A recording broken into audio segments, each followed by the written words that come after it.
Hello दोस्तों, नमस्कार। आपका हमारे यूट्यूब चैनल में बहुत स्वागत है। पटवारी 2025 के लिए जो अभ्यर्थी तैयारी कर रहे हैं उनके लिए हमने 100% सिलेक्शन वाला मास्टर पेपर तैयार किया गया है, जो कि बहुत ही कठिन मेहनत के साथ एक एक सवाल को छांट छांट कर बनाया गया है, जिसमें से 100% सवाल आने की पूरी संभावना है। तो आप हमारे इस पेपर को देखिए और अधिक से अधिक सॉल्व करने की कोशिश कीजिए और कमेंट के माध्यम से बताइए आपने कितने सवाल सही किए। और वीडियो को लाइक कीजिए, शेयर कीजिए। चैनल को सब्सक्राइब नहीं किया है तो चैनल को सब्सक्राइब जरूर कर लेंगे। और हमारी पटवारी से संबंधित सभी वीडियो इस चैनल पर उपलब्ध है, जिसके लिए आप हमारी प्लेलिस्ट पे जाकर के वहां से पटवारी से संबंधित सभी वीडियोस देख सकते हैं। इसके अलावा अन्य भर्तियों से संबंधित सभी जो वीडियो है हमारे चैनल पर उपलब्ध है। आप प्लेलिस्ट में जाकर वहां से अलग से अपनी पेपर के अनुसार एक एक परीक्षा के अनुसार अलग अलग वीडियोस को देखें और लाइक कीजिए, शेयर कीजिए।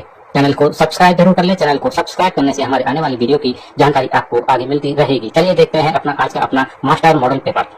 तो राजस्थान के संदर्भ में यहाँ पर सत्य कथन की पहचान करनी है। पहला कथन देखिए, राजस्थान की अंतर्राज्यीय सीमा की लंबाई 5,920 किलोमीटर है। तो क्या ये बात आपकी सही हो जाएगी? तो ये बात आपकी गलत हो जाएगी, क्योंकि 5,920 किलोमीटर जो लंबाई आपकी वो टोटल लंबाई है, यानी कि अंतर्राज्यीय प्लस अंतर्राष्ट्रीय अगर दोनों को मिला दिया जाए 4,850 प्लस आपकी 1,070 जो है अंतर्राष्ट्रीय सीमा की लंबाई, अगर इनको मिला दिया जाए दोस्तों तो ये कितनी हो जाएगी आपकी दोस्तों? तो ये हो जाएगी आपकी 5,920 किलोमीटर। तो पहला कथन आपका गलत हो गया। राज्य का क्षेत्रफल लगभग 1,32,139 वर्ग मील है। तो ये बात आपकी सही हो जाएगी। क्यों सही हो जाएगी? क्योंकि यहाँ पर वर्ग मील में दिया गया है दोस्तों एरिया, तो 1,32,139 बिल्कुल आपका सही है। तो ऑप्शन 2 यहाँ पर आपका सही हो जाएगा।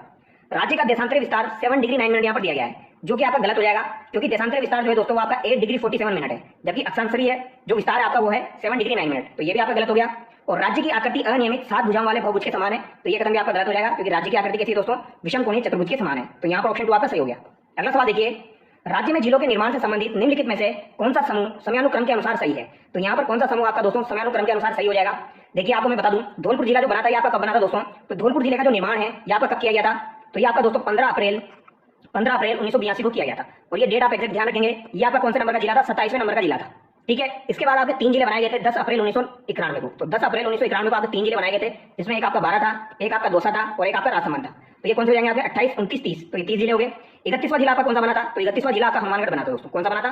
हनुमानगढ़ बना था। और ये कब बनाया गया था? तो ये आपका 12 जुलाई कब बनाया गया था? 12 जुलाई 1994 को ये बनाया गया था। तो ये डेट आप याद रखिए। हनुमानगढ़ की डेट काफी बार एग्जाम में पूछी जाती है। ठीक है। अगर इसके अलावा बात की जाए 32वां जिला आपका कौन सा बना था? तो 32वां जिला आपका करौली बना था दोस्तों। और करौली जो आपका जिला बना था 32वां, ये आपका कब बनाया गया था? तो ये आपका बना था 19 जुलाई कब बना था? 1997 को बना था। तो 19 जुलाई 1997 को ये आपका बनाया गया था। और 33वें जिले की बात की जाए तो 33वां जिला आपका कौन सा बना था? प्रतापगढ़ बना था, जो कि आपका 2008 में बनाया गया था। तो ये सीक्वेंस आपको याद रखना है जो कि मैंने आपको बताया है। तो यहाँ पर ऑप्शन सर आपका करेक्ट हो जाएगा। अगला सवाल देखिए, अच्छा अगर आपसे पूछा जाए अजमेर को संभाग कब बनाया गया था? तो अजमेर को संभाग आपका 1987 में बनाया गया था। तो ये 33 जिलों की मैंने आपको बताया दोस्तों। और अभी करंट में तो जिले अब चेंज हो चुके हैं, अभी तो 41 जिले हो चुके हैं। तो उस हिसाब से भी आपको याद रखना है। राजस्थान के पूर्व पश्चिम और उत्तर दक्षिण विस्तार में अंतर कितना है? तो पूर्व से पश्चिम और उत्तर से दक्षिण जो विस्तार है उसमें अंतर कितना हो जाएगा? तो 869 में से आपको 826 माइनस करना है, तो ये कितना हो जाएगा? 43 किलोमीटर आपका हो जाएगा। अगला सवाल देखिए, 30 सेंटीमीटर समवर्षा रेखा राजस्थान के कौन से जिले से होकर नहीं गुजरती है? तो 30 सेंटीमीटर वाली जो समवर्षा रेखा है ये राजस्थान के आपके पाली जिले से होकर नहीं गुजरती है। ऑप्शन है यहाँ पर आपका सही हो जाएगा। अगला सवाल देखिए, निम्न में से अरावली की पहाड़ियों का ऊंचाई के अनुसार आरोही क्रम है। आरोही क्रम यहाँ पर पूछा गया है। आरोही क्रम क्या होता है आपका दोस्तों? आपको छोटे से बड़े की ओर चलना है। ठीक है। यानी सबसे कम लंबाई वाली आ जाएगी, फिर सबसे लास्ट में आपकी सबसे ज्यादा लंबाई वाली आ जाएगी। जबकि अवरोही का होता है आपका बड़े से छोटे की ओर चलना। तो यहाँ पर आरोही पूछा गया है, तो गुरु से दिल से जरा आस, तो यहाँ पर आपका ऑप्शन 4 करेक्ट हो जाएगा। तो सबसे पहले शेर चोटी आ जाएगी, फिर दिलवर आ जाएगी, फिर सज्जनगढ़ आ जाएगी, फिर आपकी गोविंद आ जाएगी। ठीक है। तो यहाँ पर आपका राइट आंसर ऑप्शन 4 हो जाएगा। अगला सवाल देखिए, निम्नलिखित में से सत्य कथन को आपको चुनना है। तो सत्य कथन बताइए यहाँ पर कौन सा आपका हो जाएगा? ये भी आपका काफी अच्छा सवाल है। अरावली मरुस्थलीकरण को पूर्व की ओर बढ़ने को प्रोत्साहित करती है। तो ये बात गलत है। ये तो क्या है? मरुस्थलीकरण को रोकती है अरावली। तो ये कथन आपका गलत हो जाएगा। राजस्थान का पूर्वी मैदान भारत के गोंडवाना लैंड का हिस्सा है। तो पूर्वी मैदान आपका गोंडवाना लैंड का हिस्सा नहीं है दोस्तों, ये आपका 33 सागर का हिस्सा है। किसका हिस्सा है? अगर आपसे कभी भी बात की जाए मरुस्थल की और आपके पूर्वी मैदान की, तो ये दोनों किसके हिस्से हैं? 33 सागर के हिस्से है। ठीक है। लेकिन अगर आपसे बात की जाए हाड़ौती के पठार की या अरावली की, तो ये दोनों किसके हिस्से हो जाएंगे? गोंडवाना लैंड के हिस्से हो जाएंगे। तो गोंडवाना लैंड का तो आपका अरावली हो जाएगा और कौन सा हो जाएगा? हाड़ौती हो जाएगा। ठीक है। तो अरावली और हाड़ौती आप याद रखेंगे, ये गोंडवाना लैंड का हिस्सा है। जबकि पूर्वी और मरुस्थल जो है ये आपका किसका हिस्सा है? 33 सागर का हिस्सा है। विंध्यन कंगार दक्षिणी पूर्वी पठार का हिस्सा है। तो ये बात आपकी बिल्कुल सही हो जाएगी। और माही बेसिन को गोडवाल बेसिन कहा जाता है, तो ये गलत बात है। ये लूनी बेसिन को आपके गोडवाल बेसिन कहा जाता है। अगला सवाल देखिए, कोपेन के जलवायु वर्गीकरण के अनुसार निम्न में से कौन सा युग्म आपका सही सुमेलित नहीं है? तो कौन सा यहाँ पर आपका सही सुमेलित नहीं है? तो देखने से आपको पता लग गया होगा BSHW आपका चित्तौड़गढ़ दिया गया, जो कि गलत है। ऑप्शन सी यहाँ पर आपका गलत हो जाएगा। राजस्थान में स्टेपी तुल्य जलवायु प्रदेश स्थित है। तो स्टेपी जलवायु जो है दोस्तों ये आपकी अर्धशुष्क जलवायु क्षेत्र में पाई जाती है। तो अर्धशुष्क जलवायु क्षेत्र में आपकी कितनी बारिश होती है दोस्तों? तो ये 25 से 50 सेंटीमीटर जो बारिश होती है आपकी समवर्षा रेखा के मध्य, ये आपकी स्टेपी जलवायु पाई जाती है, यानी अर्धशुष्क जलवायु। अगला सवाल देखिए, निम्नलिखित में से कौन सी नदी जयपुर जिले में प्रवाहित नहीं होती है? तो जयपुर जिले में कौन सी नदी आपकी प्रवाहित नहीं होती है? तो ईरू नदी जो है दोस्तों ये किसकी सहायक नदी है? या आपकी माही की सहायक नदी है। ईरू किसकी सहायक नदी है? माही की सहायक नदी है। तो ये आपकी जयपुर में क्या लेने जाएगी? तो यहाँ पर आपका ऑप्शन 4 करेक्ट हो जाएगा। जबकि ढूंढ, साबी और द्रव्यवती जो है ये आपकी जयपुर जिले में प्रवाहित होती है। तो ये बात आप याद रखिएगा। निम्न में से कौन सी नदी और सहायक नदियां सही सुमेलित नहीं है? तो यहाँ पर भी कौन सा आपका सही सुमेलित नहीं है? देखिए सवाल को ध्यान से पढ़ना है, सही सुमेलित है, सही सुमेलित नहीं है, इससे काफी बार सवाल गलत हो जाता है। यहाँ पर दिया गया दोस्तों सोम, मेसवा, मोरेल, माही, मोरेन, इरू। तो मोरेन, इरू बिल्कुल सही है, ये माही की सहायक नदियां हैं। सागी और बांडी लूनी की सहायक नदियां हैं। और वैसे हमें मावा चाहिए, मैंने आपको बताया था साबरमती की सहायक नदियां हो जाएगी। तो याजम और हतमती जो है ये भी आपकी साबरमती की सहायक सही है। सोम की मेसवा, मोरेल दिया गया, ये गलत हो जाएगी, ऑप्शन 1 यहाँ पर आपका करेक्ट हो जाएगा। अगला सवाल देखिए, और ये काफी शानदार सवाल है, ये मैंने आपको थोड़े दिन 4 से 5 दिन पहले करवाया था। राजस्थान जनगणना 2011 के अनुसार 0 से 6 आयु वर्ग में, यानी कि बाल अनुपात में पूछा जा रहा है, बाल लिंगानुपात के बारे में बात की जा रही है, में सर्वाधिक ग्रामीण लिंगानुपात वाला जिला है। तो बाल लिंगानुपात में सर्वाधिक ग्रामीण लिंगानुपात वाला जिला कौन सा है? देखिए ये सवाल काफी ज्यादा इंपॉर्टेंट है, इसको मैं आपको डिटेल से समझा देता हूँ। देखिए राजस्थान में जो लिंगानुपात है, बाल लिंगानुपात वो कितना है? 888 है। अब इसमें से अगर बात की जाए शहरी बाल लिंगानुपात की, तो शहरी बाल लिंगानुपात आपका 874 है, और ग्रामीण बाल लिंगानुपात की बात की जाए तो 892 हो जाएगा। ठीक है, तो ग्रामीण बाल लिंगानुपात अगर आपसे पूछा जाए तो कितना आंसर करोगे? 892 करोगे। शहरी लिंगानुपात पूछा जाए, बाल लिंगानुपात, तो 874 आप आंसर करोगे। अब शहरी जो बाल लिंगानुपात अगर आपसे पूछा जाए, इसमें सर्वाधिक कहां पर है आपका? तो नागौर में आपका शहरी बाल लिंगानुपात सर्वाधिक है। जबकि न्यूनतम बाल लिंगानुपात की बात की जाए शहरी की, तो वो आपका कहां पर हो जाएगा? धौलपुर में हो जाएगा। लेकिन यहाँ पर शहरी नहीं पूछा जा रहा है, यहाँ पर ग्रामीण पूछा जा रहा है। तो ग्रामीण सर्वाधिक बाल लिंगानुपात जो है वो आपका बांसवाड़ा में है। तो यहाँ पर सर्वाधिक ग्रामीण बाल लिंगानुपात पूछा गया है, तो बांसवाड़ा आपका करेक्ट हो जाएगा। लेकिन अगर आपसे सबसे कम पूछ लिया जाए ग्रामीण लिंगानुपात, ग्रामीण बाल लिंगानुपात सबसे कम कौन से जिले का है? तो फिर ये आपका झुंझुनू जिले का हो जाएगा। तो ये 4 जिले आप याद रखेंगे दोस्तों। ठीक है, ये आपका शहरी लिंगानुपात है, बाल लिंगानुपात, और ये आपका ग्रामीण बाल लिंगानुपात है। ठीक है, अगला सवाल देखिए, तारा स्तूप पाए जाते हैं। तो तारा स्तूप आपके कहां पर पाए जाते हैं? प्रीवियस एग्जाम में आया हुआ सवाल है आपका, मोहनगढ़, जैसलमेर और सूरतगढ़, गंगानगर में पाए जाते हैं। जनगणना 2011 के आधार पर राजस्थान में न्यूनतम साक्षरता वाले जिलों को व्यवस्थित आरोही क्रम की पहचान कीजिए। तो भैया आपको जो न्यूनतम साक्षरता वाले जिले हैं उनको जमाना है, तो आपको पता होगा सबसे कम तो जालोर की हो जाएगी, तो जालोर सब में दिया गया है। हम इसको याद रखते हैं दोस्तों झांसी पर बाबा। कैसे याद रखते हैं? झांसी पर बाबा। झांसी पर कौन है? बाबा है। तो इसको हम इसी तरीके से याद रखते हैं, जालोर, सिरोही, प्रतापगढ़, फिर यहाँ पर आपका आता है बांसवाड़ा, फिर बाड़मेर, इस तरीके से याद रखते हैं। तो झांसी पर बाबा, तो यहाँ पर जालोर, सिरोही और प्रतापगढ़ आपका राइट हो जाएगा। ठीक है, ऑप्शन 3 यहाँ पर आपका करेक्ट हो जाएगा। ये ट्रिक है इसको याद रखने की, झांसी पर बाबा से आप याद रख सकते हैं।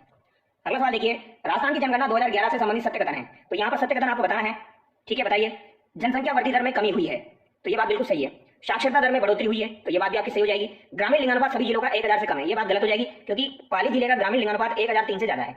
ठीक है, जनसंख्या घनत्व तो पूर्वी राजस्थान में सर्वाधिक रहा है, तो ये बात भी आपकी सही है, यानी कि 1 2 4 यहाँ पर सही है। थर्ड यहाँ पर गलत हो जाएगा, और थर्ड गलत होते हैं यहाँ पर देखिए 3 ऑप्शन आपकी कैंसिल हो जाएंगे, एक ही ऑप्शन आपका बचता है। अगला सवाल देखिए, जसुसर, सालिसर, मलसीसर आदि स्थित है। तो जसुसर, सालिसर, मलसीसर शेखावटी बेसिन में स्थित है ये दोस्तों, ये आपके ठिकाने हो जाएंगे। आगे देखिए मेवल क्या है? तो मेवल जो है दोस्तों, ये डूंगरपुर और बांसवाड़ा के मध्य का जो क्षेत्र होता है उसे मेवल कहा जाता है। ठीक है, और काटल किसे कहा जाता है? तो प्रतापगढ़ वाला जो क्षेत्र है उसे आप काटल के नाम से जानते हैं, यानी माही नदी के किनारे को काटल कहा जाता है। बेसोरगढ़ और बिजोलिया के मध्य का जो पठार है उसे उपरमाल का पठार कहा जाता है। क्या कहा जाता है? उपरमाल का पठार। इसे कैसे याद रखते हैं? भैंस के ऊपर बीज, इसके ऊपर बीज, भैंस के ऊपर क्या है? बीज। तो उपरमाल का पठार आपका बेसोरगढ़ और बिजोलिया के मध्य में स्थित है।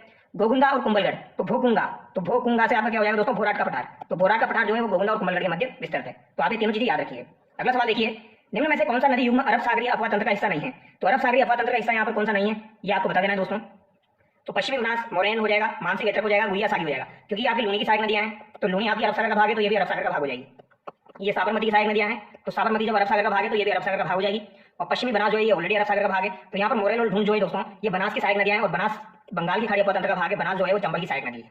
अगला सवाल देखिए, निम्नलिखित फसल और प्रमुख किस्मों में से कौन सा आपका असुमेलित है? तो कपास, कल्याण, सोना, कोहिनूर, बाजरा, पायोनीर, आरसीबी 911, ये यहाँ पर आपका दिया गया है। तो कौन सा यहाँ पर असुमेलित है? तो बताइए यहाँ पर राइट आंसर आपका क्या हो जाएगा दोस्तों? कपास का कल्याण, सोना, कोहिनूर दिया गया, ये गलत हो जाएगा, क्योंकि ये गेहूं का होता है दोस्तों। किसका होता है? गेहूं का होता है। तो यहाँ पर ऑप्शन 1 आपका गलत हो जाएगा। बाकी यहाँ पर ये सही दिए गए हैं, बाजरा, पायोनियर, आरसीबी 911, चावल की माही सुगंधा और बासमती होती है आपकी, सरसों की आपकी पूसा गोल्ड और पीताम्बरी होती है। अगला सवाल देखिए, राजस्थान आर्थिक समीक्षा 2024-25 के आधार पर देश के कुल सरसों उत्पादन में राज्य का अंश है। तो देश के कुल सरसों उत्पादन में राज्य का अंश कितना हो जाएगा आपका? तो 46.63% हो जाएगा, और ये आपका महत्वपूर्ण सवाल है, तो आप इसे याद रखिएगा। अगला सवाल देखिए, निम्नलिखित में से आपका दोस्तों कौन सा असुमेलित है? अनुसंधान केंद्र आपके दिए गए हैं, तो बताइए कौन सा यहाँ पर आपका असुमेलित है? तो राष्ट्रीय बीजी मसाला केंद्र अभी अजमेर में, ये बिल्कुल सही है। केंद्रीय शुष्क बागवानी संस्थान बीचवाल में बिल्कुल सही हो जाएगा आपका। केंद्रीय कृषि अनुसंधान केंद्र आपका दोस्तों सूरतगढ़ में नहीं है, ये कहाँ पर हो जाएगा आपका? दुर्गापुरा में हो जाएगा। तो दुर्गापुरा जयपुर में हो जाएगा, तो ये आपका गलत हो गया। मक्का अनुसंधान केंद्र आपका बांसवाड़ा में हो जाएगा, और मक्का सर्वाधिक जो है आपकी दक्षिणी राजस्थान में होती है, तो ये बात भी आप याद रखिए। अगला सवाल देखिए, निम्नलिखित उद्योग केंद्र में से असुमेलित युग्म की पहचान करनी है। तो असुमेलित युग्म की पहचान करनी है, व्यू पोएट्री आपका अजमेर दिया गया है, जो गलत हो जाएगा यहाँ पर आपका, पहला ही गलत हो जाएगा दोस्तों। ठीक है, रंगड़ा उद्योग गलियाकोट माही नदी के किनारे है। जाजम प्रिंट आपका अकोला चित्तौड़गढ़ का हो जाएगा। गोटा उद्योग आपका खंडेला सीकर का हो जाएगा। तो ये तीनों बातें सही है। व्यू पोएट्री आपकी कहाँ की हो जाएगी? जयपुर की हो जाएगी। अगला सवाल देखिए, निम्नलिखित में से कौन से स्थान पर रिको द्वारा एग्रो फूड पार्क स्थापित नहीं किया गया है? तो ये भी सिंपल सा सवाल है। 4 एग्रो फूड पार्क आपको याद रखने होते हैं। बोरानाड़ा जोधपुर सबसे बड़ा आपका दोस्तों एग्रो फूड पार्क है, तो ये आप याद रखेंगे। सबसे बड़ा वाला अगर आपसे पूछा जाए तो कौन सा हो जाएगा? बोरानाड़ा जोधपुर। उद्योग विहार श्रीगंगानगर में आपका हो जाएगा, और ये आपका रानपुर कोटा में हो जाएगा। ये रानपुर नहीं है, रानपुर कोटा है दोस्तों। तो रानपुर कोटा में हो जाएगा आपका एक। उदयपुर में नहीं है, उदयपुर की जगह आपका कहाँ पर है दोस्तों? MIA मत्स्य नगर, यानी कि अलवर में हो जाएगा एक आपका। ठीक है, तो ये 4 एग्रो फूड पार्क है, एक तो जोधपुर में है, और एक गंगानगर में है, और एक आपका कोटा में है। इसके अलावा एक आपका अलवर में हो जाएगा। तो ये 4 एग्रो फूड पार्क आप याद रखिए। अगला सवाल देखिए, राजस्थान टेक्सटाइल मिल आपकी कहाँ पर हो जाएगी? तो भवानी मंडी में हो जाएगी। वस्टेड स्पिनिंग मिल आपकी चूरू में हो जाएगी। श्री सीमेंट ब्यावर में हो जाएगी, और जेके टायर आपको पता होगा कांकरोली राजसमंद में आपकी हो जाएगी। तो यहाँ पर अगर आप सम्मिलित करोगे तो राइट आंसर क्या हो जाएगा आपका ऑप्शन 3 यहाँ पर आपका करेक्ट हो जाएगा। अगला सवाल देखिए, राजस्थान पर्यटन इकाई नीति 2024 कब जारी की गई? तो राजस्थान पर्यटन इकाई नीति 2024 आपकी 4 दिसंबर 2024 को जारी की गई थी। कब जारी की गई थी? 4 दिसंबर आपकी 2024 को जारी की गई थी। तो ये 4 दिसंबर आप याद रखिएगा। अगला सवाल देखिए, यहाँ पर भी सिंपल सा सवाल है, आपको मिलान करना है दोस्तों, मिलान कर दीजिए। चंद्रमल आपका जयपुर में है, रत्नमल की हवेली जैसलमेर में है, जूनागढ़ किला बीकानेर में है, सोनू जी की नशा आपकी अजमेर में हो जाएगी। तो 1 2 3 4 यहाँ पर आपका करेक्ट हो जाएगा। अगला सवाल देखिए, अर्थुना पर्यटन क्षेत्र निम्न में से किस पर्यटन सर्किट के अंतर्गत आता है? तो अर्थुना जो है आपके किसके अंतर्गत आ जाएगा दोस्तों? तो ये वागड़ सर्किट के अंतर्गत आपका आ जाएगा। ऑप्शन 4 यहाँ पर आपका करेक्ट होगा। 20वीं पशुगणना के आधार पर राजस्थान में ऊंट तथा भैंस वंश की सर्वाधिक संख्या वाले जिले क्रमशः है। तो ये बहुत ही अच्छा सवाल है आपका दोस्तों। ऊंट और भैंस वंश की सर्वाधिक संख्या वाले जिले आपसे पूछे गए हैं। तो ऊंट सर्वाधिक आपका कहां पर पाया जाता है? जैसलमेर में पाया जाता है। और भैंसे सर्वाधिक कहां पर पाई जाती है? जयपुर में पाई जाती है। और ऊंट सबसे कम अगर आपसे पूछे जाए कहां पर पाए जाएंगे, तो झालावाड़ में ऊंट सबसे कम पाए जाएंगे। ये भी आप याद रखिए, ठीक है। और जयपुर के बाद में आपकी भैंसे सर्वाधिक कहां पर पाई जाएगी? तो जयपुर के बाद अलवर में भी भैंसे आपकी सर्वाधिक पाई जाएगी। अगला सवाल देखिए, राजस्थान आर्थिक समीक्षा 2024-25 के अनुसार राज्य की देश के कुल उत्पादन में हिस्सेदारी है। तो राजस्थान की देश में कुल दुग्ध उत्पादन में कितनी हिस्सेदारी है, ये आपसे पूछा गया है। तो कितनी हो जाएगी दोस्तों? 14.44% हो जाएगी। महत्वपूर्ण सवाल है, 14.44%। अगला सवाल देखिए, यहाँ पर आपको असम्मिलित युग्म की पहचान करनी है। तो बताइए कौन सा असम्मिलित है? सोनारी जो है दोस्तों ये आपकी भेड़ की नस्ल हो जाएगी। तो पहला ही आपका असम्मिलित हो गया। यहाँ पर गोवंश गिर जो है ये गोवंश की हो जाएगी, केरूपाल ऊंट हो जाएगा, जाफराबादी आपकी भैंस हो जाएगी। तो यहाँ पर वन आपका जो है वो गलत हो गया। अगला सवाल देखिए, जनगणना 2011 के अनुसार राजस्थान के वे जिले जो अपनी कुल जनसंख्या में 70% से अधिक जनजाति जनसंख्या रखते हैं। और ये भी काफी अच्छा सवाल है आपका। अब बताइए इसका राइट आंसर क्या हो जाएगा दोस्तों आपका? तो यहाँ पर आपका राइट आंसर जो हो जाएगा वो हो जाएगा दोस्तों डूंगरपुर और बांसवाड़ा। ऑप्शन 3 यहाँ पर आपका करेक्ट हो जाएगा। तो जनगणना 2011 के अनुसार राजस्थान के वे जिले जो अपनी कुल जनसंख्या में 70% से अधिक जनजाति जनसंख्या रखते हैं। तो यहाँ पर इसका आंसर क्या हो जाएगा? 2 और 4 हो जाएगा, यानी डूंगरपुर बांसवाड़ा। अगला सवाल देखिए, निम्नलिखित पंचायत का मुखिया और जनजाति में से असम्मिलित का चयन करना है। सहलोद सहरिया दिया गया है। तो क्या ये बात आपकी सही हो जाएगी? तो गलत हो जाएगी। सहलोद सहरिया नहीं होगा। सहरिया का जो आपका दोस्तों मुखिया होता है वो क्या कहलाता है? कोतवाल कहलाता है। क्या कहलाता है? कोतवाल कहलाता है। भीलों का गमित हो जाएगा, मेनाओं का पटेल हो जाएगा, डामोर जाति का आपका मुखी हो जाएगा, ठीक है। फिर आपका सहलोद किनका होगा? तो सहलोद आपका गरासियों का हो जाएगा। सहलोद किनका हो जाएगा? गरासियों का हो जाएगा। ये आप याद रखेंगे। तो ऑप्शन 1 यहाँ पर आपका गलत हो गया। अगला सवाल देखिए, निम्नलिखित जनजाति निवास क्षेत्र में से असम्मिलित युग्म की आपको पहचान करनी है। मेना आपकी जयपुर, दौसा, सवाई माधोपुर दी गई है। तो ये बिल्कुल सही है। कत्तोड़ी हनुमानगढ़ सीकर ये गलत हो जाएगी। कत्तोड़ी आपकी सर्वाधिक कहां पर पाई जाएगी दोस्तों? तो ये आपकी उदयपुर साइड में कत्तोड़ी पाई जाती है। तो यहाँ पर ऑप्शन 2 आपका गलत हो जाएगा। गरासी आपकी आबू रोड, पिंडवाड़ा, सिरोही, उदयपुर बिल्कुल सही है। डामोर आपकी सीमलवाड़ा, डूंगरपुर और बांसवाड़ा में पाई जाती है। तो ये जनजाति जो जहां पर निवास करती है वो सम्मिलित करना था आपको। राजस्थान वन संपदा के संदर्भ में असत्य कथन का चयन करना है। तो यहाँ पर असत्य कथन का आपको चयन करना है दोस्तों। उष्णकटिबंधीय शुष्क पतझड़ी वनों को मानसूनी वन भी कहा जाता है। तो उष्णकटिबंधीय शुष्क पतझड़ी वन जो है इन्हें मानसूनी वन भी कहा जाता है आपके। तो ये बात बिल्कुल सही है। रेगिस्तानी क्षेत्र को छोड़कर शेष संपूर्ण राजस्थान में धोकड़ा वन पाए जाते हैं। तो धोकड़ा वन राजस्थान में आपको पता है सर्वाधिक क्षेत्र में पाए जाते हैं। तो ये बात भी सही हो जाएगी। और शुष्क सागवान वन 75 से 110 सेंटीमीटर औसत वार्षिक वर्षा वाले क्षेत्रों में पाए जाते हैं। तो ये बात भी आपकी सही हो जाएगी। लेकिन यहाँ पर उपोष्ण पर्वतीय वन राज्य के कुल वन क्षेत्र में 2.39% भूभाग पर पाए जाते हैं। ये बात गलत हो जाएगी। ये लगभग 1% भूभाग पर आपके पाए जाते हैं। तो यहाँ पर ऑप्शन 4 आपका गलत हो जाएगा। अगला सवाल देखिए, ISFR 2023 के अनुसार राजस्थान के कौन से जिले में सर्वाधिक वन अग्नि घटनाएं दर्ज की गई? तो सर्वाधिक वन अग्नि घटनाएं आपकी कहां पर दर्ज की गई? तो ये उदयपुर में दर्ज की गई है। अगला सवाल देखिए, भारत वन स्थिति रिपोर्ट 2023 के अनुसार राजस्थान के संदर्भ में निम्न कथनों पर विचार कीजिए। तो निम्न कथनों पर आपको विचार करना है। बताइए आपका राइट आंसर क्या हो जाएगा? वनावरण क्षेत्र में कमी दर्ज की गई। तो बिल्कुल सही बात है। वृक्षावरण क्षेत्र में वृद्धि हुई। देखो वनावरण में तो आपकी कमी हुई थी और वृक्षावरण में आपकी वृद्धि हुई थी। और वन क्षेत्र में 0.01% की वृद्धि आकी गई है। तो ये ओवरऑल देखा जाए तो 0.01% की आपकी वृद्धि हुई है। तो यहाँ पर आपके तीनों कथन सत्य हो जाएंगे। अगला सवाल देखिए, यहाँ पर सही सम्मिलित युग्म की पहचान करनी है आपको। तो सही सम्मिलित कौन सा है ये आपको बताना है दोस्तों। बताइए यहाँ पर राइट आंसर क्या हो जाएगा? तो अनुसागर जैसलमेर बिल्कुल गलत है। अनुसागर आपकी बीकानेर में हो जाएगी। तो अनुसागर में आपका बीकानेर होगा। मांडल ताल आपकी कहां पर हो जाएगी दोस्तों? तो ये भीलवाड़ा में हो जाएगी। तो यहाँ पर भीलवाड़ा आपका होना चाहिए था, ठीक है। सरदार समद यहाँ पर जोधपुर दिया गया है। तो कहीं ना कहीं दोस्तों सरदार समद झील एक जोधपुर में भी स्थित है। लेकिन यहाँ पर इसका राइट आंसर क्या हो जाएगा? गेप सागर डूंगरपुर हो जाएगा, क्योंकि गेप सागर झील हमको पता है डूंगरपुर में स्थित है। तो यहाँ पर ऑप्शन 4 तो बिल्कुल सही हो जाएगा आपका। अब सरदार समद झील जो है दोस्तों ये आपकी एक पाली जिले में भी है और एक जोधपुर में भी है। तो इसका आंसर आप एक बार कमेंट करके बताना। सरदार समद झील जो है ये कहां पर है, एक बार आप इसका आंसर कमेंट करके बताना, ठीक है। अगला सवाल देखिए, राजस्थान की नवसर्जित रामसर साइट मैनार जो है ये तो कहां पर हो जाएगी? आपकी उदयपुर में हो जाएगी। और किचन जो है ये कहां पर हो जाएगी? फलोदी में हो जाएगी। तो ये दो आपकी नई रामसर साइट बनी है। और टोटल भारत में आपकी कितनी रामसर साइट हो चुकी है दोस्तों? लगभग तो 91 रामसर साइट हो चुकी है। और यहाँ पर उदयपुर फलोदी जो है इनमें नई बनाई गई है आपकी मैनार और किचन। अगला सवाल देखिए, अशोक कंजर्वेशन रिजर्व कहां पर स्थित है? तो अशोक आपका भीलवाड़ा में स्थित है। ये आपका 37वां कंजर्वेशन रिजर्व था। निम्नलिखित वन्य जीव संरक्षण स्थल को उत्तर से दक्षिण के क्रम में व्यवस्थित करना है दोस्तों। तो उत्तर से दक्षिण के क्रम में आपको व्यवस्थित करना है। वन विहार आपका धौलपुर में हो जाएगा, केवलादेव भरतपुर में है, बंदबारेटा भरतपुर में है, सवाई मानसिंह आपका कहां पर हो जाएगा दोस्तों? तो ये सवाई माधोपुर में हो जाएगा। तो यहाँ पर आप देखिए बंदबारेटा और केवलादेव, तो बंदबारेटा और केवलादेव दोनों भरतपुर में है। अब आपका इनमें से उत्तर में कौन सा स्थित है ये आपको बताना है। इनमें से आपका उत्तर में कौन सा स्थित हो जाएगा? तो केवलादेव जो है ये आपका उत्तर में स्थित होना चाहिए। यानी कि यहाँ पर आपका राइट आंसर क्या हो जाएगा दोस्तों?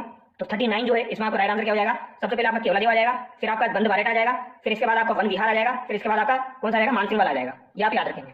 अगला सवाल देखिए, राजस्थान सरकार द्वारा Rajasthan state chemical works limited की स्थापना कौन सी झील के किनारे की गई है? तो Rajasthan state chemical works limited की स्थापना आपकी डिडवाना झील के किनारे की गई है। ऑप्शन 2 यहाँ पर आपका सही हो जाएगा। अब दोस्तों यहाँ पर मैथमेटिक्स के सवाल है, ये आप खुद से करना। इसके बाद में हम इंडिया हिस्ट्री के जो भी आपके अदर सवाल पूछे गए हैं वो हम डिस्कस कर लेते हैं, ठीक है। जैसे कि ये वाला सवाल आप देखिए, सभ्यता से संबंधित सवाल आपका यहाँ पर पूछा गया है। निम्न में से कौन सा सैंधव सभ्यता स्थल भारत में स्थित नहीं है? तो कौन सा सभ्यता सैंधव स्थल आपका भारत में स्थित नहीं है? तो गनेरी वाला जो है आपका भारत में स्थित नहीं है दोस्तों। आलमगीरपुर आपका यूपी में हो जाएगा, देमाबाद आपका महाराष्ट्र में हो जाएगा, धोलावीरा आपका गुजरात में हो जाएगा। तो यहाँ पर गनेरी वाला जो है दोस्तों ये आपका पाकिस्तान में स्थित है। ठीक है, ऑप्शन वन यहाँ पर आपका सही हो जाएगा। अगला सवाल देखिए, निम्न सिंधु घाटी सभ्यता स्थल एवं उनके खोजकर्ता उत्खननकर्ता में सही सुमेलित युग्म नहीं है। तो यहाँ पर आपका कौन सा सही सुमेलित नहीं है? मोहनजोदाड़ो दयाराम साहनी यहाँ पर दिया गया है। तो मोहनजोदाड़ो दयाराम साहनी गलत दिया गया है दोस्तों। यहाँ पर राखलदास बनर्जी आपका होगा। क्या होगा दोस्तों? यहाँ पर राखलदास बनर्जी होगा। मोहनजोदाड़ो की खोज आपकी कब हुई थी दोस्तों? तो ये आपकी कब की गई थी? 1922 में की गई थी। ठीक है, किसके द्वारा की गई थी? राखलदास बनर्जी के द्वारा की गई थी। लोथल एस.आर. राव बिल्कुल सही दिया गया है। तो ये आप याद रखिए, एस.आर. राव के द्वारा आपके लोथल का उत्खनन किया गया था। और रविंद्र सिंह बिष्ट के द्वारा आपकी बनावली का उत्खनन किया गया था दोस्तों। तो बनावली का उत्खनन रविंद्र सिंह बिष्ट के द्वारा किया गया था। और एन.जी. मजुमदार के द्वारा दोस्तों आपके 1931 के आसपास चंद्रभूतों का उत्खनन किया गया था। तो ये बात भी आपकी सही हो जाएगी। तो मोहनजोदाड़ो में आपका क्या हो जाएगा? यहाँ पर राखलदास बनर्जी हो जाएगा। ठीक है, अगला सवाल देखिए, सिंधु घाटी सभ्यता स्थल लोथल से प्राप्त जो है वो साक्ष्य नहीं है। तो लोथल से कौन सा साक्ष्य आपका प्राप्त नहीं हुआ है? तो यहाँ पर दोस्तों गोदीवाड़ा आपका प्राप्त हुआ है, अग्निवेदिका लोथल से प्राप्त हुई है, मन का उद्योग के अवशेष आपके लोथल से प्राप्त हुए, लेकिन चांदी का मुकुट जो है यहाँ पर लोथल से प्राप्त नहीं हुआ है। अगला सवाल देखिए, किस वेद से परुषणी नदी यानी रावी नदी के किनारे लड़े गए दसराज युद्ध की जानकारी मिलती है? तो दसराज का जो युद्ध हुआ था दोस्तों, इसकी जानकारी आपको किसमें मिलेगी? तो ऋग्वेद में मिलेगी। आपकी किसमें मिलेगी दोस्तों? ऋग्वेद के अंतर्गत दसराज युद्ध की जानकारी मिलेगी, जो कि आपकी परुषणी नदी यानी कि रावी नदी के किनारे लड़ा गया था। अगला सवाल देखिए, सत्यमेव जयते शब्द का उल्लेख किस उपनिषद में है? तो सत्यमेव जयते शब्द का उल्लेख जो है ये किस उपनिषद में दिया गया है? तो मुंडक उपनिषद में दिया गया है। अगला सवाल देखिए, महाजनपदकालीन गण या यज्ञ गण या संघ के संबंध में निम्न में से असत्य कथन आपको बताना है। तो यहाँ पर असत्य कथन आपका कौन सा हो जाएगा? इनमें गणतंत्रात्मक शासन व्यवस्था विद्वान थी। तो महाजनपद जितने भी थे आपके दोस्तों, इनमें से कुछ जो थे यानी कि सब में लगभग गणतंत्रात्मक शासन व्यवस्था विद्वान थी। ये बात सही है। भगवान बुद्ध और महावीर का संबंध इन्हीं गण और संघ से था। ये बात भी सही है। और 16 महाजनपदों में से 2 महाजनपद ऐसे थे जैसे कि वज्जी और मल। तो वज्जी और मल जो है दोस्तों यहाँ पर भी ये व्यवस्था थी। तो ये आप याद रखिए। ठीक है, मत्स्य जनपद ने इन संघ गण पर विजय प्राप्त कर इन्हें अपने साम्राज्य में कर लिया था। ये बात गलत हो जाएगी, ये मत्स्य जनपद के द्वारा नहीं किया गया था। अगला सवाल देखिए, जैन धर्म के 24वें तीर्थंकर जो है महावीर स्वामी जी को केवल्य मतलब होता है दोस्तों ज्ञान। तो ज्ञान की प्राप्ति इनको किस स्थान पर हुई थी? तो इनको ज्ञान की प्राप्ति किस स्थान पर हुई थी दोस्तों? तो जाम्बिक ग्राम बिहार में हुई थी आपकी दोस्तों। तो जाम्बिक ग्राम में हुई थी। ठीक है, आप याद रखेंगे जाम्बिक ग्राम। अगला सवाल देखिए, प्रथम बौद्ध संगति का आयोजन किसकी अध्यक्षता में हुआ था? तो 4 बौद्ध संगति हुई थी आपकी दोस्तों, संगति हुई थी 4 बौद्ध संगति। वो चारों आपको ध्यान रखनी पड़ेगी, चारों एग्जाम में बार बार पूछी जाती है। तो यहाँ पर दोस्तों प्रथम जो हुई थी उसकी अध्यक्षता किसने की थी? पूरन महाकश्यप के द्वारा की गई थी। ऑप्शन 1 यहाँ पर आपका सही हो जाएगा। कौटिल्य का अर्थशास्त्र है एक। तो कौटिल्य का अर्थशास्त्र कैसा हो जाएगा? शासन के सिद्धांतों की पुस्तक हो जाएगी। अगला सवाल है, वह स्तंभ जिसमें अशोक को मगध का सम्राट बताया गया है। तो अशोक को मगध का सम्राट कौन से अभिलेख में या स्तंभ में बताया गया है? तो किसमें बताया गया? भाभरू स्तंभ में बताया गया है। किसमें बताया गया दोस्तों? भाभरू स्तंभ में मगध का सम्राट कहा गया है अशोक को। निम्न में से अश्वघोष कृत रचना है। तो अश्वघोष की रचना कौन सी हो जाएगी? बुद्ध चरित्र हो जाएगी। तो बुद्ध चरित्र किसके द्वारा लिखी गई है? अश्वघोष के द्वारा लिखी गई है। बेसिक सा सवाल है। राष्ट्रकूट वंश का संस्थापक कौन हो जाएगा? तो दंती दुर्ग जो है ये राष्ट्रकूट वंश का संस्थापक हो जाएगा आपका। अगला सवाल देखिए दोस्तों, निम्न में से चोल शासक राजेंद्र प्रथम द्वारा निर्मित मंदिर है। तो चोल शासक राजेंद्र प्रथम जो है इनके द्वारा निर्मित मंदिर आपका कौन सा हो जाएगा? तो यहाँ पर कौन सा हो जाएगा? गंगई कोटचोलपुरम हो जाएगा। ऑप्शन 1 यहाँ पर आपका सही हो जाएगा। और किसके द्वारा निर्मित है? तो राजेंद्र प्रथम के द्वारा ये निर्मित है आपका गंगई मंदिर। अगला सवाल देखिए दोस्तों, सिख पंथ एवं धर्म गुरुओं के संबंध में निम्न कथनों पर आपको विचार करना है। तो यहाँ पर कुछ कथन दिए गए हैं, उन पर विचार करना है। जैसे कि सिख पंथ के संस्थापक गुरु नानक जो थे इन्होंने लहना को अपना उत्तराधिकारी बनाया था। तो ये बात बिल्कुल सही हो जाएगी। लहना जो थे इनको उत्तराधिकारी बनाया गया था। ये पहला कथन आपको बिल्कुल सही है। लहना को अंगद के नाम से जाना जाता था। सिखों के 10वें गुरु गोविंद सिंह ने 1599 ईस्वी में खालसा पंथ की स्थापना की थी। तो ये 1599 में नहीं की थी दोस्तों, 1699 में की थी। तो ये बात आपकी गलत हो जाएगी। यहाँ पर केवल 1 आपका सही हो जाएगा। अगला सवाल देखिए, फिरदौसी सिलसिले के संस्थापक थे। तो फिरदौसी जो सिलसिला था इसके संस्थापक आपके कौन हो जाएंगे? तो ये भी आपका महत्वपूर्ण सवाल बनता है। शेख बदरुद्दीन समरकंदी जो थे आपके फिरदौसी सिलसिले के संस्थापक थे। अगला सवाल देखिए, तुर्कान ए चहलगानी का गठन किसने किया था? तो ये मुगल साम्राज्य, ये आपका दोस्तों जो ये हम पढ़ते हैं सल्तनत काल, उसका सवाल है आपका तुर्कान ए चहलगानी। तो तुर्कान ए चहलगानी का गठन जो है इल्तुतमिश के द्वारा किया गया था। ठीक है, बेसिक सा सवाल है आपका, काफी बार आता रहता है। शुद्ध इस्लामी शैली में निर्मित भारत का प्रथम मकबरा कौन सा था? तो शुद्ध इस्लामी शैली में निर्मित भारत का प्रथम मकबरा आप बता दीजिए कौन सा हो जाएगा दोस्तों यहाँ का? तो ये बलबन का मकबरा हो जाएगा। कौन सा हो जाएगा दोस्तों? बलबन का मकबरा। ठीक है, यहाँ पर आंसर की में इसका आंसर बी माना है इन्होंने, बलबन का मकबरा। हालांकि नसरुद्दीन महमूद का जो मकबरा है दोस्तों इसको भी शुद्ध इस्लामी शैली में निर्मित प्रथम मकबरा माना जाता है, लेकिन यहाँ पर इसका आंसर दोस्तों बलबन का मकबरा ही माना गया है। तो ये मैं आपको बता रहा हूँ। किस राज्य से कमलापुरम जलाशय तथा हिरिया नहर के भग्नावशेष प्राप्त हुए हैं? तो दोस्तों आपके दोस्तों यहाँ पर कमलापुरम जलाशय और हिरिया नहर के भग्नावशेष के अवशेष प्राप्त हुए हैं। तो ये आपके कहां से प्राप्त हुए हैं? विजयनगर साम्राज्य से प्राप्त हुए हैं। अगला सवाल देखिए, अकबर द्वारा निर्मित फतेहपुर सीकरी की वह इमारत जिसकी वास्तुकला बौद्ध विहार के समकक्ष है। तो वास्तुकला जो है वो बौद्ध विहार के समकक्ष किसकी हो जाएगी दोस्तों? तो ये पंचमहल की हो जाएगी। ऑप्शन 1 यहाँ पर आपका सही हो जाएगा। अगला सवाल देखिए, किस मुगल बादशाह ने अपने साम्राज्य की राजधानी आगरा से दिल्ली स्थानांतरित की थी? महत्वपूर्ण सवाल है आपका। आगरा से दिल्ली किसने स्थानांतरित की थी दोस्तों? शाहजहां ने की थी। ऑप्शन 3 यहाँ पर आपका करेक्ट हो जाएगा। अगला सवाल देखिए, यहाँ पर आपको दोस्तों जो विद्रोह हुआ था 1857 की क्रांति के समय उनको मिलान करना है। कुंवर सिंह का संबंध कहां से हो जाएगा दोस्तों? तो कुंवर सिंह का संबंध आपका जगदीशपुर से हो जाएगा, आरा जगदीशपुर। हजरत महल का संबंध आपका लखनऊ से हो जाएगा। खान बहादुर का संबंध किससे हो जाएगा दोस्तों? बरेली से हो जाएगा। और मौलवी अहमदुल्लाह का संबंध आपका फैजाबाद से हो जाएगा। तो ये नाम आप ध्यान रखना, ऐसा सवाल आपको एग्जाम में देखने को मिल सकता है। ठीक है, तो यहाँ पर राइट क्या हो जाएगा आपका? ए में आपका थर्ड हो गया, यानी कि ऑप्शन 4 आपका करेक्ट हो जाएगा। ठीक है, अगला सवाल देखिए, 1857 के विद्रोह के पश्चात ब्रिटिश शासकों ने देशी रियासतों के प्रति क्या नीति अपनाई थी? तो कौन सी नीति अपनाई थी दोस्तों? अब देखिए 1857 की जब क्रांति हुई तब अंग्रेजों को ये बात समझ में आ गई कि देशी रियासतें जो है वो यथावत बनाए रखनी चाहिए, अगर नहीं बनाए रखेंगे तो वापस से फिर क्रांति हो जाएगी। तो देशी राज्यों को यथावत बनाए रखना, ऑप्शन 2 यहाँ पर आपका करेक्ट हो जाएगा। ब्रह्म समाज के बारे में निम्नलिखित में से कौन से कथन आपके सही है? तो ब्रह्म समाज के बारे में कौन से कथन आपके सही हो जाएंगे ये आपको बताना है दोस्तों। मूर्ति पूजा का विरोध करना, तो मूर्ति पूजा का विरोध करना ये बात तो बिल्कुल सही है। ब्रह्म समाज की स्थापना राजा राममोहन राय के द्वारा की गई थी दोस्तों आपकी, और मूर्ति पूजा का विरोध ये इसका सही बात हो जाएगी। धार्मिक ग्रंथों की व्याख्या के लिए पुरोहित वर्ग को अस्वीकारा, तो ये बात भी आपकी सही हो जाएगी। 1 और 2 तो यहाँ पर बिल्कुल सही हो जाएंगे आपके। इस सिद्धांत का प्रचार किया कि वेद त्रुटिहीन है, तो ये बात मुझे गलत लग रही है दोस्तों। वेद जो है आपके त्रुटिहीन हो जाएंगे, तो ये बात यहाँ पर आपकी गलत हो जाएगी। ठीक है, तो यहाँ पर आपका राइट आंसर क्या जाएगा दोस्तों? ऑप्शन 2 चला जाएगा। अगला सवाल देखिए, आर्य समाज की स्थापना कब और कहां हुई? तो स्वामी दयानंद सरस्वती के द्वारा आर्य समाज की स्थापना 1875 में बंबई में की गई थी। किसने 1873 में सत्य शोधक समाज की स्थापना की थी? तो सत्य शोधक समाज की स्थापना दोस्तों आपकी सितंबर 1873 में ज्योतिबा फुले के द्वारा की गई थी। किसके द्वारा की गई थी? ज्योतिबा फुले के द्वारा की गई थी। अगला सवाल देखिए, यहाँ पर आपको विचार करना है दोस्तों। बंगाल में दीवानी अधिकारों के ग्रहण करने के पश्चात कंपनी ने प्रत्यक्षतया स्वयं धन निकास का आयोजन कर लिया और कंपनी ने इंग्लैंड को बंगाल का राजस्व निवेश के नाम पर भेजना प्रारंभ कर दिया। तो यहाँ पर कौन से कथन आपके सही है ये आपको बताना है दोस्तों। तो यहाँ पर ए और आर दोनों सही है और आर एक ही सही व्याख्या करता है। अगला सवाल देखिए, एनी बेसेंट द्वारा प्रारंभ किया गया स्वराज्य शासन आंदोलन का लक्ष्य क्या था? तो इसका लक्ष्य क्या हो जाएगा? भारत के लिए स्वशासन प्राप्त करना। बंगाल विभाजन की घोषणा कब की गई थी? तो बंगाल विभाजन की घोषणा कब हुई थी दोस्तों? तो ये आपकी 19 जुलाई 1905 को बंगाल विभाजन की घोषणा हुई थी। और ये लागू कब हुआ था आपका? तो लागू ये 16 अक्टूबर 1905 को हुआ था। तो दोनों डेट याद रखिए, 19 जुलाई 1905 को तो बंगाल विभाजन की घोषणा हुई थी। कब हुई थी? 19 जुलाई को। और दोस्तों लागू कब हुआ? तो 16 अक्टूबर 1905 को लागू हुआ था और 1911 में से वापस समाप्त कर दिया गया था। अगला सवाल है, सुभाष चंद्र बोस ने आजाद हिंद फौज का प्रभार कब संभाला? तो सुभाष चंद्र बोस के द्वारा आजाद हिंद फौज जो थी इसका प्रभार कब संभाला गया था? तो ये 4 जुलाई 1943 को संभाला गया था। कब? तो 4 जुलाई 1943 को संभाला गया था। अगला सवाल देखिए, निम्न कथनों पर विचार कीजिए। गांधी जी ने 1922 में असहयोग आंदोलन रोक दिया था। तो ये बिल्कुल सही बात है, 1922 में गांधी जी ने असहयोग आंदोलन को रोक लिया था। चोरी चोरा की जो घटना हुई थी आपकी हुई हिंसा में, उनके आंदोलनों को रोक देने का कारण बनी थी। तो ये बात सही हो जाएगी। चोरी चोरा की जो घटना हुई थी दोस्तों आपकी कब हुई थी? तो ये 5 फरवरी आपकी 1922 को हुई थी। ठीक है, फिर आपका दोस्तों 11 से 12 फरवरी यानी 12 फरवरी के आसपास दोस्तों आपका 1922 को जो आपका असहयोग आंदोलन था ये रोक दिया गया था। तो यहाँ पर ए और आर दोनों सही है और आर की सही व्याख्या करता है। गुप्त काल में निर्मित देवगढ़ के दशावतार मंदिर के संबंध में निम्न कथनों पर विचार कीजिए। तो गुप्त काल में जो मंदिर निर्मित किए गए थे उन पर आपको विचार करना है। यह पंचायतन शैली में निर्मित पश्चिमाभिमुखी मंदिर है। तो ये बात बिल्कुल सही है। इस मंदिर की दीवारों पर विष्णु की 3 आकृतियां शेष शयन, नर नारायण और गजेंद्र मोक्ष चित्रित है। तो ये दोनों बातें यहाँ पर आपकी सही हो जाएगी। अगला सवाल देखिए, निम्न में से कौन सी रचना गुप्त काल में रची गई? तो गुप्त काल में कौन सी रचना की गई थी? तो मुद्रा राक्षस जो है दोस्तों विशाख दत्त के द्वारा इसकी रचना की गई थी। ऑप्शन 1 यहाँ पर आपका सही हो जाएगा, ये आपकी गुप्त काल की हो जाएगी। अब यहाँ पर अगला सवाल देखिए, पीएम युवा 3.0 योजना का मुख्य उद्देश्य क्या है? तो पीएम युवा योजना का मुख्य उद्देश्य क्या हो जाएगा आपका? युवा लेखकों को प्रोत्साहित कर रचनात्मक लेखन कौशल का विकास करना। ऑप्शन 2 यहाँ पर आपका सही हो जाएगा। अगला सवाल देखिए, हाल ही में 12वां क्षेत्रीय 3R इंपोर्टेंट सवाल है, सर्कुलर इकोनॉमिक फोरम कहां आयोजित किया गया? महत्वपूर्ण सवाल है, ये सवाल आपका एग्जाम में बन सकता है। तो 12वां क्षेत्रीय 3R सर्कुलर इकोनॉमिक फोरम जो है ये कहां पर आयोजित किया गया था दोस्तों? तो ये आपका जयपुर में आयोजित किया गया था। अगला सवाल देखिए, हाल ही में किस साहित्यकार को 59वां ज्ञानपीठ पुरस्कार प्रदान किए जाने की घोषणा की गई? तो 59वां ज्ञानपीठ पुरस्कार प्रदान किए जाने की घोषणा किसको की गई थी? विनोद कुमार शुक्ल को की गई थी। अगला सवाल देखिए, आईसीसी चैंपियंस ट्रॉफी 2025 के संबंध में निम्नलिखित कथनों पर विचार करना है आपको। तो बताइए यहाँ पर राइट आंसर क्या हो जाएगा दोस्तों? फाइनल मुकाबले में भारत ने न्यूजीलैंड को हराकर खिताब जीता था। तो ये बात तो सही है।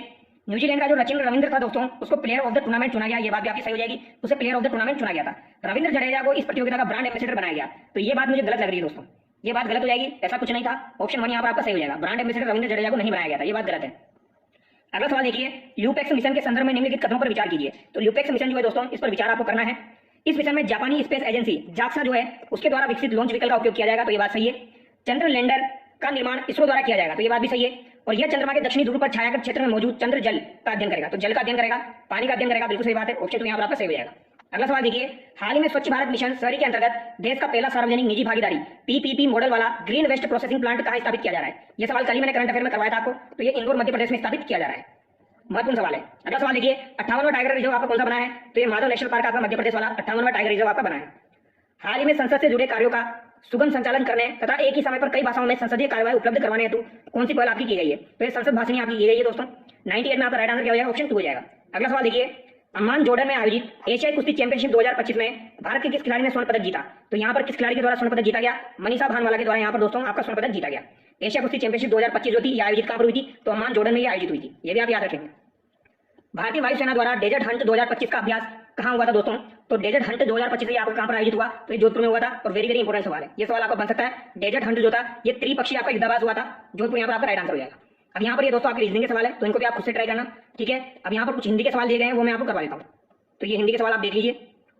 किस शब्द में वी उपसर्ग का प्रयोग नहीं हुआ है? तो वी उपसर्ग का प्रयोग आपका किसमें नहीं हुआ है ये आपको बताना है। तो बताइए दोस्तों, वी उपसर्ग का प्रयोग आपका किसमें नहीं हुआ है?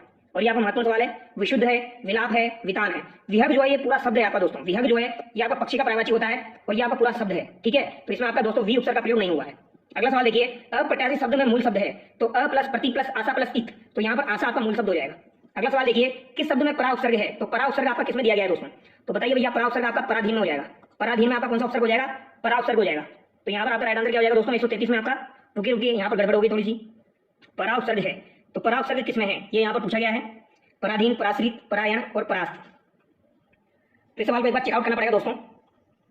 यहाँ पर इसका राइट आंसर जो है वो क्या हो जाएगा, पराधीन, पर प्लस अधीन, पराश्रित, पर प्लस आश्रित, पर प्लस आयन, परायण। तो परास्त यहाँ पर करेक्ट हो जाएगा आपका, ठीक है। परा प्लस आस्त या अस्त जो है ये यहाँ पर होगा, तो यहाँ पर ऑप्शन 4 आपका होना चाहिए। अगला सवाल देखिए, किस विकल्प में प्रउपसर्ग नहीं है, तो प्राध्यापक में आपका प्रउपसर्ग हो जाएगा, प्र प्लस उज्ज्वल हो जाएगा, प्रोज्वल, प्र प्लस कांड हो जाएगा, लेकिन प्र प्लस तम नहीं होगा, ये प्री प्लस तम होगा, तो इसमें प्री आपका उपसर्ग हो जाएगा। अगला सवाल देखिए, क्वेश्चन नंबर 135 देखिए दोस्तों, किस क्रम में आमिष का विलोम है, तो आमिष का विलोम किसमें हो जाएगा, आमिष का विलोम होता है आपका निरामिष। वक्र का विलोम होगा, तो वक्र मतलब टेढ़ा होता है, तिरछा होता है, शुद्र होता है, तो वक्र का विलोम क्या हो जाएगा, सीधा, सीधा मतलब ऋजु। अगला सवाल देखिए, इनमें से कौन सा विलोम युग्म सही नहीं है, तो कौन सा विलोम युग्म यहाँ पर आपका सही नहीं है दोस्तों, तो लौकिक का सांसारिक दिया गया है, तो ये दोनों एक ही शब्द है दोस्तों, लौकिक और सांसारिक का मतलब एक ही बात होती है, तो ऑप्शन 1 यहाँ पर आपका गलत है। ऋत का अनिर्त होता है, स्थावर का जंगम होता है, वादी का प्रतिवादी होता है। अब देखो पीडीएफ ऐसी है दोस्तों, ठीक है, फिर मैं आपको करवा रहा हूँ। निम्नलिखित में से सही विलोम युग्म कौन सा है, तो सही विलोम युग्म यहाँ पर आपका कौन सा हो जाएगा, तो संश्लिष्ट का विश्लिष्ट बिल्कुल सही हो जाएगा, ठीक है, यहाँ पर ऑप्शन सर आपको करेक्ट हो जाएगा। अगला सवाल देखिए, किस शब्द में इन प्रत्यय नहीं है, तो इन प्रत्यय आपका किस शब्द में नहीं है, रंगीन कुलीन, तो अधीन जो है शौकीन है, रंगीन यहाँ पर दिया गया है, रंग प्लस इन, कुल प्लस इन, शोक प्लस इन, तो यहाँ पर तो मेरे को इन प्रत्यय लग रहा है, लेकिन अधीन में मुझे इन प्रत्यय नहीं लग रहा है, तो यहाँ पर ऑप्शन 1 यहाँ पर आपका सही हो जाएगा। अप्रत्यय रहित शब्द है, तो अप्रत्यय रहित शब्द यहाँ पर आपका कौन सा हो जाएगा दोस्तों, तो क्वेश्चन नंबर 140 में आपका राइट आंसर क्या हो जाएगा, केशव हो जाएगा। केशव में आपका व प्रत्यय दोस्तों, कैसा हो जाएगा, वो हो जाएगा, जबकि यहाँ पर यदु प्लस अ, मनु प्लस अ, और यहाँ पर आपका जो हो जाएगा दोस्तों वो आर्ज प्लस अ हो जाएगा। अगला सवाल देखिए, निम्न में से अपत्यवाचक तद्धित प्रत्यय नहीं है, तो अपत्यवाचक तद्धित प्रत्यय यहाँ पर आपका कौन सा नहीं है दोस्तों, तो ये आपका देवी नहीं है। अगला सवाल देखिए, ऐसे प्रत्यय जो संज्ञा, सर्वनाम, विशेषण अथवा अव्ययवाचक शब्दों के साथ प्रयुक्त होते हैं कहलाते हैं, तो ये आपके क्या कहलाते हैं दोस्तों, ये आपके तद्धित प्रत्यय कहलाते हैं। न रहेगा बांस, ना बजेगी बांसुरी, तो इसका अर्थ क्या हो जाएगा दोस्तों आपका, इसका अर्थ हो जाएगा समस्या को जड़ से मिटाना। मुख में राम, बगल में छुरी, लोकोक्ति का उचित भावार्थ क्या हो जाएगा दोस्तों, तो इसका हो जाएगा आपका अच्छे व्यवहार का प्रदर्शन करते हैं, लेकिन किंतु धोखा देने की नियत होती है, तो मुख में तो राम होता है लेकिन बगल में छुरी होती है। अगला सवाल देखिए, एक तो करेला, दूजा नीम चढ़ा, ऊपर से तो करेला है, फिर ऊपर से नीम और चढ़ा दिया, यानी कि इतने सारे दोष हो गए, एक साथ इतने सारे दोष हो जाएंगे आपके, एक साथ दो दोष, ऑप्शन 4 यहाँ पर आपका करेक्ट हो जाएगा। दुविधा में दोनों गए, माया मिली न राम, तो दुविधा जब होती है तो दो ऑप्शन चूज कर लेते हैं, तो फिर दोनों नहीं मिल पाते हैं, ना तो माया मिल पाती है ना राम मिल पाते हैं, तो यहाँ पर कौन सा आंसर आपका सही हो जाएगा दोस्तों, संदेह की स्थिति में कुछ भी हाथ नहीं लग पाता है। अगला सवाल देखिए, रिकॉर्ड का सही पारिभाषिक शब्द है, तो रिकॉर्ड का सही पारिभाषिक शब्द आपका सूचित करना हो जाएगा, ठीक है, क्या हो जाएगा दोस्तों। हालांकि रिकॉर्ड का सही पारिभाषिक शब्द यहाँ पर नहीं है पूछा गया है, अगर हाँ पूछा जाता तो अभिलेख यहाँ पर बिल्कुल सही होता, ठीक है, अभिलेख है, कीर्तिमान है, दर्ज करना है, यहाँ पर नहीं पूछा गया, यानी सूचित करना इसका नहीं होगा दोस्तों, ठीक है, मैंने गलत पढ़ लिया थोड़ा सा। तो रिकॉर्ड का सही हिंदी पारिभाषिक शब्द यहाँ पर कौन सा नहीं है, सूचित करना नहीं, अभिलेख भी होगा, दर्ज करना भी होगा, कीर्तिमान भी होगा। मिसकंडक्ट का पारिभाषिक शब्द है, तो मिसकंडक्ट का पारिभाषिक शब्द आपका कदाचार हो जाएगा, तो यहाँ पर ऑप्शन 4 करेक्ट होगा। ओवरसाइड का सही पारिभाषिक शब्द क्या हो जाएगा दोस्तों, तो पर्यवेक्षण हो जाएगा, पर्यवेक्षण हो जाएगा यहाँ पर, ठीक है। अगला सवाल देखिए, तदर्थ शब्द का घोतक शब्द है, तो एडोप जो होता है दोस्तों इसको तदर्थ कहा जाता है, यहाँ पर इस चीज को आप याद रखिए, ये पूछा जाता है काफी बार, तो एडोप जो होता है इसको क्या कहा जाता है, तदर्थ कहा जाता है।